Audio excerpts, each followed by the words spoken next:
Hey guys. Before I start tonight's story, I just want to say, I debated uploading this for weeks. Bald.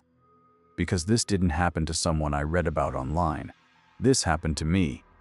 And, even now, sitting here recording this, I keep looking over my shoulder. So make sure your lights are on.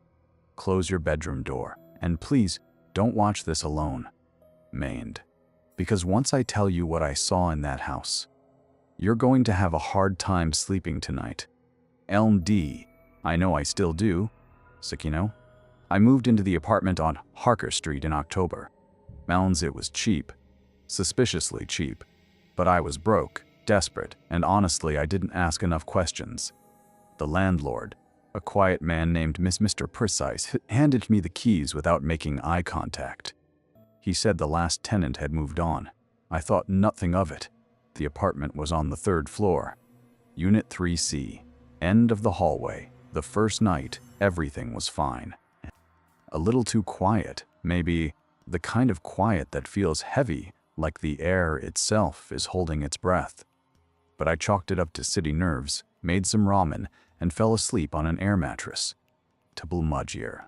The second night is when it started. I woke up at exactly 3:17 a.m.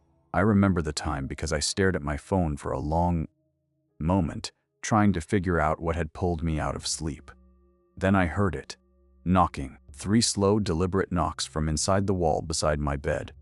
I told myself it was pipes. Old buildings have old pipes. I rolled over and went back to sleep.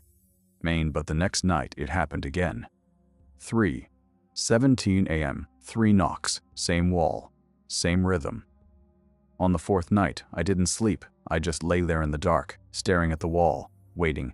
Dop Hunder 3:17 came and went. Nothing. I almost laughed with relief. And then, just as I started to relax, the knocking came from under my bed. I didn't move. I couldn't. Every muscle in my body locked up. I lay there, rigid, barely breathing, for what felt like an hour. Then slowly, I leaned over the edge of the mattress and looked underneath. Nothing. Just dust and shadow. But there were scratch marks on the hardwood floor. Long, deep gouges in the wood that formed a single word I hadn't noticed before. The word was help. Planda.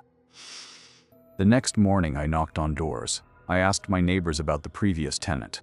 But the woman in Sen B, an older lady named Mrs. Delacroix, she invited me in for tea. She set the mug down in front of me, folded her hands, and said very quietly, her name was Mara. She lived in your unit for 2 years. Sweet girl, always kept to herself. And then one day, she just wasn't there anymore. I asked what happened to her. Mrs. Delacroix looked at me for a long moment. No one knows, she said. The landlord said she moved out in the night, but she left everything behind. Her clothes, her photos, her cat. She paused. People who leave, they take things with them. Mara didn't take anything. I went home feeling sick. That afternoon, I started going through the apartment more carefully. The closet in the bedroom had a high shelf, so shoot, and when I stood on a chair and swept my hand across it, I knocked something down. M.A. journal. I sat on the floor and I read it. B. You the floor. Most of it was normal. Grocery lists, work frustrations, thoughts about a guy she liked. But the last 20 pages changed. The handwriting got smaller, more frantic.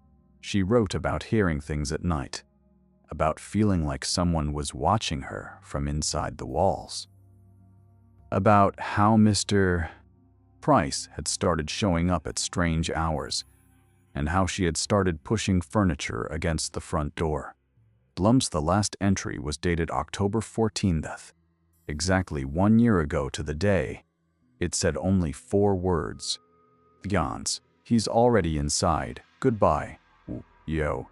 I should have left. I know that.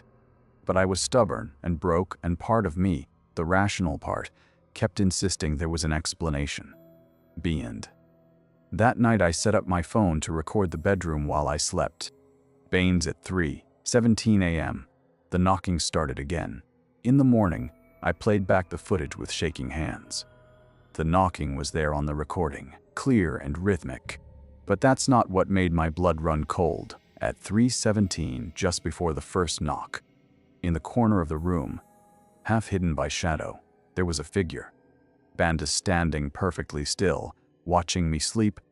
It didn't move for the entire recording.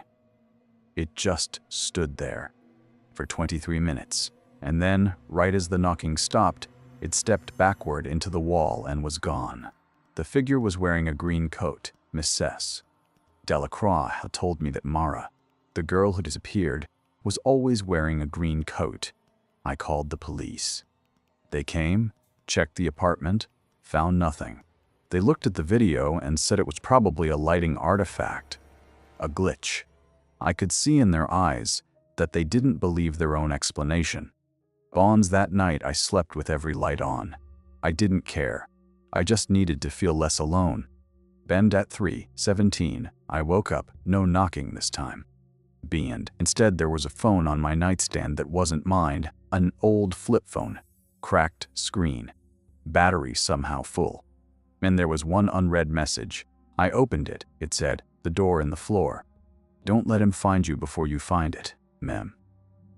I searched that apartment for 3 hours, moved every piece of furniture, pulled up every rug, and beneath the rug in the back of the bedroom closet, under a loose section of flooring, I found a trap door, and coming from beneath it, very faintly I heard breathing.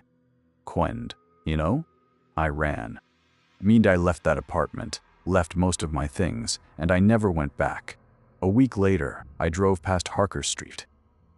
There was a moving truck outside. Someone new was moving into Unit 3C. I almost stopped, almost walked up and told them everything. But before I could open my car door, I saw the landlord, Mr. Price, standing on the front steps watching the movers. He turned and looked directly at me, and he smiled. And I drove away, and I have never stopped driving. Dereg. That was the last time I ever saw Mr. Price.